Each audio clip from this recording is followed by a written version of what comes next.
क्या आपको पता है कि कभी बिहार पूरे देश की 40% चीनी बनाता था। आज वही बिहार सिर्फ 9 मिलों तक सिमट गया है। सोचिए, 130 से घटकर 9 मिले। ऐसा क्या हुआ कि गन्ने के खेत सूख गए, मिलें खंडहर बन गई और लाखों मजदूर बेरोजगार हो गए। आज जानते हैं बिहार के शुगर इंडस्ट्री की कहानी, राजनीति से लेकर चंपारण मॉडल तक। नमस्कार, यह हमारा बिहार और मैं हूं आपके साथ दिनकर आनंद। आज बात करेंगे एक ऐसे उद्योग की दोस्तों जिसने कभी बिहार को मिठास दी थी, शुगर इंडस्ट्री की।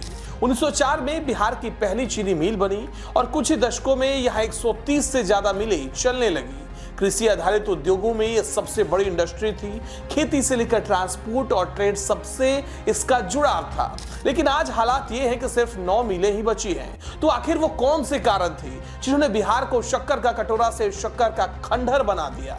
साल 1960 तक बिहार और यूपी मिलाकर देश के 40% चीनी बनाते थे। बिहार अकेले 40% तक का हिस्सा रखता था।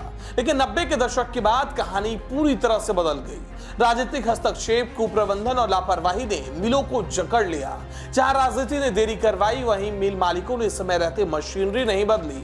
नतीजा, गन्ना खेती कम होती गई, किसान निराश हुए और धीरे धीरे मिलें बंद होती चली गई। कहानी इतनी कड़वी हो गई कि 130 में से अब सिर्फ 9 मिलें ही चल रही है, वो भी अधूरी क्षमता पर। 2021-22 के आंकड़े बताते हैं कि बिहार में करीब 2,41,000 हेक्टेयर में गन्ना बोया गया।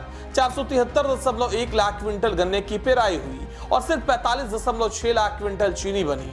रिकवरी रेट महज 9.6%, यानी मेहनत ज्यादा उत्पादन कम। 2.8% की हल्की बढ़त के बावजूद इंडस्ट्री अब भी सांसें गिन रही है। विशेषज्ञों का कहना है कि यह सब पुराने वैरायटीज और कीट रोगों के कारण हुआ। पुराने गन्ने में रोग ज्यादा लगते हैं, जिससे न सिर्फ उत्पादन घटता है बल्कि गन्ने की मिठास यानी श्रुकोज की मात्रा भी कम हो जाती है। लेकिन इस अंधेरे में एक उम्मीद की किरण दिखी है, जिसे कहते हैं चंपारण मॉडल। पश्चिमी चंपारण के बघान, नरकटियागंज, लौरिया, हरिनगर और मझोलिया में मिलें सबसे ज्यादा सक्रिय है। यहाँ किसानों को टिश्यू कल्चर लैब से रोग मुक्त पौधे दिए जाते हैं। नरकटियागंज की मगध शुगर मिल और रामनगर शुगर मिल ने अपनी हाईटेक लैब स्थापित की है।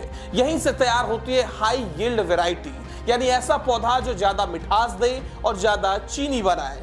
इससे किसानों की कमाई भी बढ़ी और मिलों की रिकवरी रेट भी। तो शुगर इंडस्ट्री की एक और खासियत है दोस्तों, यह तभी कामयाब होती है जब मिलों के आसपास गन्ने की खेती हो, क्योंकि दूर से लाया गया गन्ना सूख जाता है, उसमें सुक्रोज घटता है और चीनी की रिकवरी कम हो जाती है। इसलिए एक्सपर्ट कहते हैं कि सरकार को पुराने मिल इलाकों में गन्ना खेती को फिर से बढ़ावा देना चाहिए।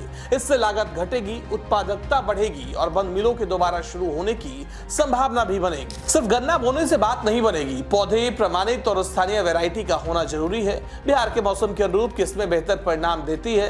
कृषि वैज्ञानिक आरपी सिंह का मानना है कि अगर पूरे बिहार में चंपारण जैसा मॉडल लागू हो जाए तो बिहार फिर से देश के चीनी मानचित्र पर मिठास घोल सकता है।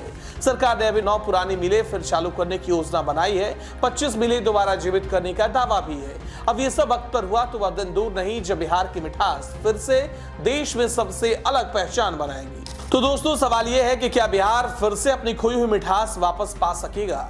क्या चंपारण मॉडल पूरे राज्य में फैल पाएगा? आपके हिसाब से कौन सी नीति या फैसला बिहार की शुगर इंडस्ट्री को दोबारा खड़ा कर सकता है? कमेंट में अपनी राय जरूर दें और इस वीडियो को शेयर करें ताकि ये जानकारी हर उस किसान और युवा तक पहुंचे जो बिहार के भविष्य से जुड़ा है।